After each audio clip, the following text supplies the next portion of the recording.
All right, this vlog is brought to you by the clitoris. I put the microphone here. Okay, this clitoris was given to me by Dr. Martha. Thank you. Nice. Okay, so maybe some of you are wondering, huh? Is that how the clitoris looks like? That my clitoris doesn't even look like that. Okay, this is the internal structure, and what's protruding outside is just the tip here. But overall, yeah, this is the whole clitoris. Okay. Okay, so today we're going to talk about something personal again. Syempre, pag personal, alam nyo na, yung may chismis tayo dyan. May pinaparinggan ba ako? Charot! Hindi natin alam. Pero dahil channel namin to, i-discuss ko ang mga gusto kong i-discuss, sasabihin ko ang mga gusto kong sabihin, at walang makakapigil. Ang pag-uusapan at pag-chismisan natin ngayon ay, sige mag-English na ako, baka kasi may nanonood. Para maintindihan mo. This is something of personal perspective, not a content creator's perspective. Have you ever wondered why there are people who seem to be very interested with your life? Or have you ever met someone who's like very interested in asking you questions, deep questions? Like they want the full behind the scenes of your life. Childhood heartbreaks, what you're scared of, what was your last text about? But when you ask them the same thing, silence. Or suddenly they would just say, "Oh, I'm private." Private daw, but loves watching your transparency like it's a Netflix documentary? Let's talk about that.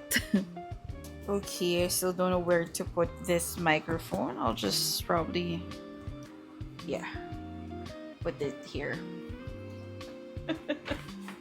Part 1. The performance intimacy. See, not everyone who acts interested is actually invested. Some people are fascinated by your openness, not because they care deeply, but because it gives them emotional access without the risk. Performative intimacy.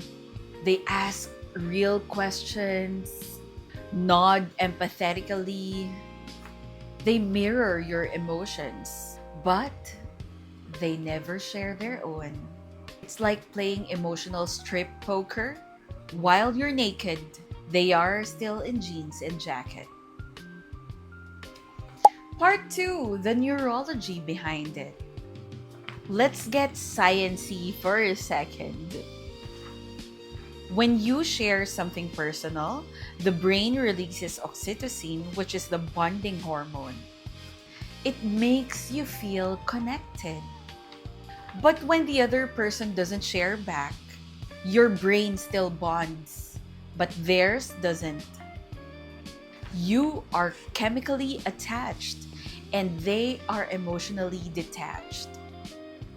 So no, you're not too sensitive. You are just having one-sided oxytocin rush. Your nervous system thinks there's intimacy, but what's actually happening is that there's emotional imbalance. Part 3, why people stay hidden. Now, here's the psychology to it. People who avoid sharing are usually protecting their ego or their image. They fear judgment, rejection, or losing control of how they are perceived. So, they keep a step back and stay in the role of the observer. They study you, they analyze you, and maybe collect vulnerabilities like souvenirs. But they never step into the same space. And so, the power dynamic shifts. They get to feel safe, informed, and superior, while you are emotionally exposed. Part 4, the private and curious type. You will recognize them fast because they will say things like, I'm really a private person, but they're not too private to scroll your stories, ask probing questions, or tell that they love how open you are. They call you real, genuine, but what they actually mean is, thanks for doing the emotional labor for me. They feed off your depth because your vulnerability gives them a sense of connection without them having to risk anything. Part 5, how to spot the imbalance early. Because before you get too emotionally invested, it's better that you spot these things. Let's do a quick self-check. If you're wondering whether you are in that one-sided dynamic, you can ask yourself these questions. Number 1, do they know more about me than I do about them? Number 2, when I stop sharing, does the connection fade or feel awkward? Number 3, do I leave the conversations feeling understood or emotionally naked? Number 4, do I feel like I'm constantly proving that I'm honest while they hide behind mystery? If yes, then babe, that's not intimacy, that's asymmetry.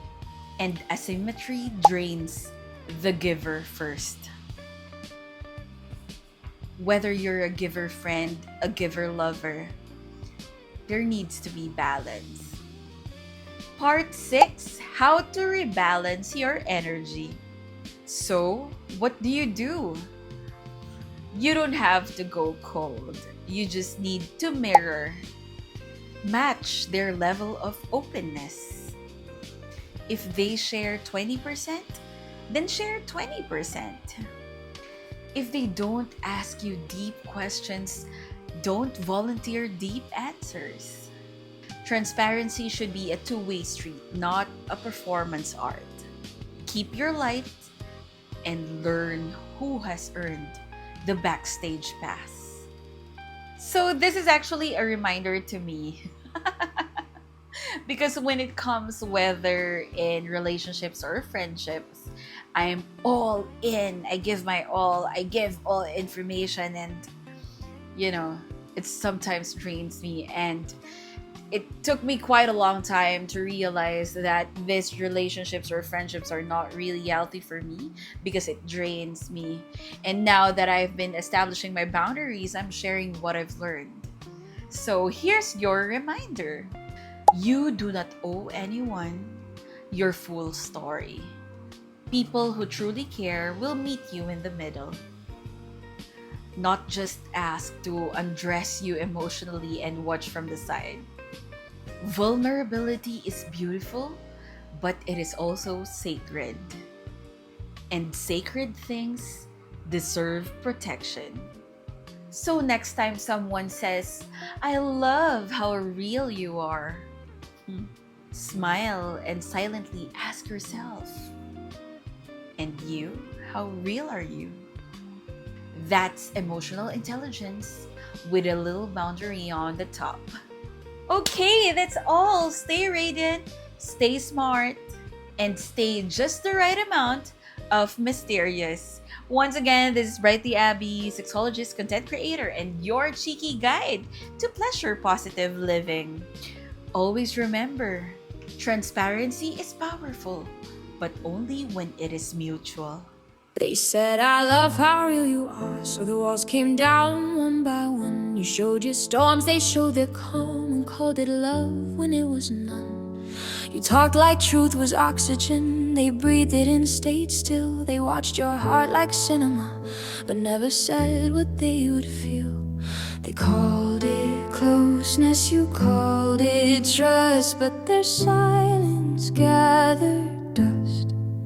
You offered color, they stayed gray. You told your truth, they looked away.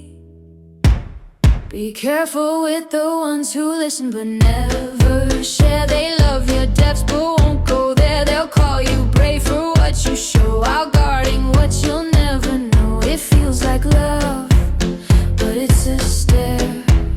They want your truth, they'll never share.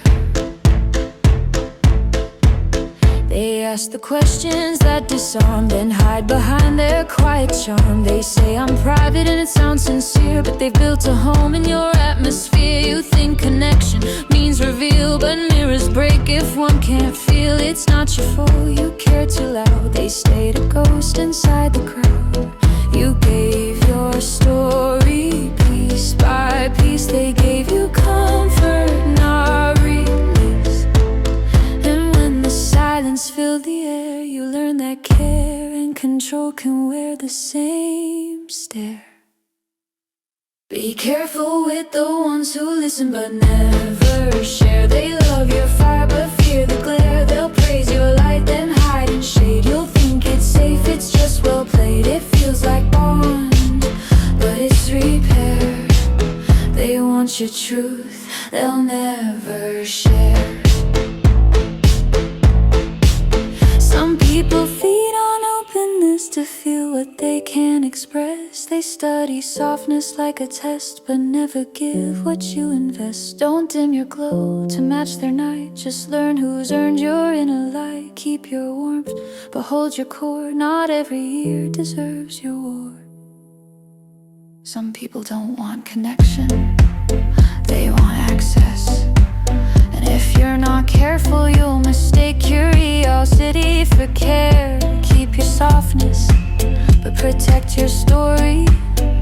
You're not cold for being cautious, you're wise for being aware. Be careful with the ones who listen but never share. They'll love your soul but won't repair. They'll say you're real then disappear when you ask them to be near. Protect your heart, protect your air.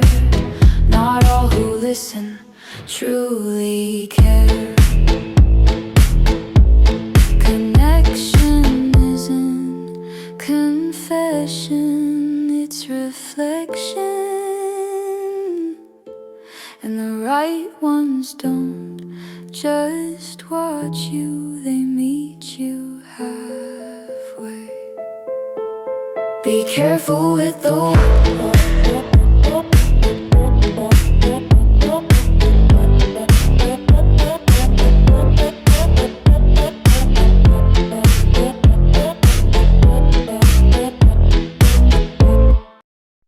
Riley and Big Red, two sisters vlogging their hearts out.